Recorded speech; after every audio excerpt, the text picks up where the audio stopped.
Ito ang Xiaomi Redmi Watch 5 Active. So ano ang meron dito? Disclosure, itong watch na ito ay pinadala sa akin ng authorized sellers ng Xiaomi para gawan ng review. Pero hindi ako binabayaran para gamitin o gawan ito na review.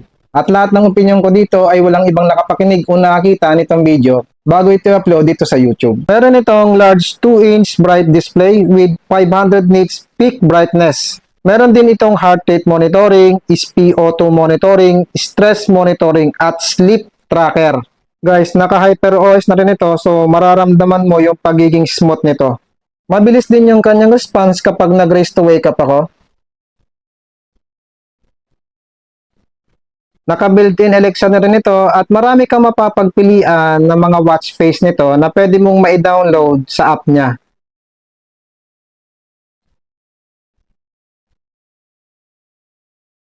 Pagdating naman sa sport mode, meron itong 140 plus sport mode tulad ng outdoor running at ginamit ko na kagad ito sa takbo.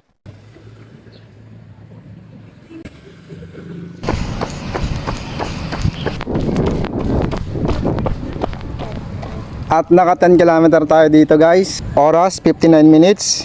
Average SR 136. Average pace 5 minutes and 58 seconds. Nagulat ako at pwede tayong mag-interval training dito. Ayan. Merong warm up, train. Kung halimbawang gusto nyo ay by time or distance, halimbawa 2 km, ayan, pwede mong ma-set. May nakalagay din na rest. Ayan. Tapos kung ilang set, merong cooldown. Tapos meron ditong nakalagay na AI pacer.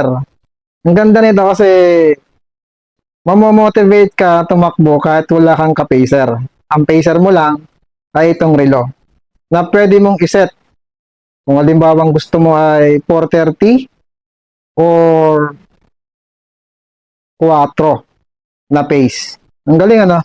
Tapos meron din siyang alert. Ayan. Pwede ka nitong i-alert kada 1 kilometer.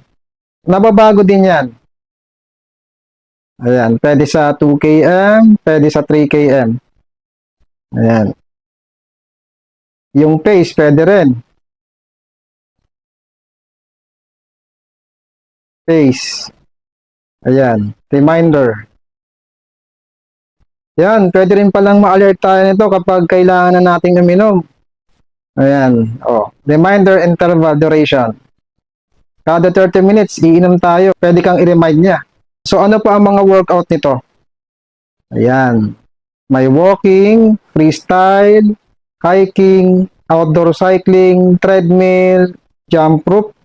O, meron din siyang trail run, trekking, rock climbing. Pag swipe mo dito sa kabila, makikita mo yung alarm and timer. Tapos, pag dito naman sa kabila, yung weather. Ayan. Yung outdoor mo. Ayan, kung halimbawa mag-outdoor ka. Ayan, ito ang SpO2, heart rate, breathing. Kapag swipe mo pataas, makikita mo yung raise to wake up, setting, ayan, battery. Kapag naman pababa, makikita mo yung ginawa mong workout. Ayan. So, kanina, naka 10 km tayo. Tingnan natin yung data nun. Ayan. Ayan. Meron siyang ganito. Ayan. Light, intensive, aerobic, anaerobic, VO2 max. May graph din siya ng pace. May cadence. May graph ng cadence. Guys, kapag gagamitin nyo ito sa takbo, i-connect nyo ito sa phone na nakabukas yung Bluetooth and location. Dahil itong watch ay walang GPS. So, kailangan talagang i-connect natin ito sa phone natin. Tapos, open nyo yung app, i-connect nyo itong watch. And then, kapag siya ay nakakonect na, pindutin nyo lang yung workouts and then select nyo yung outdoor running.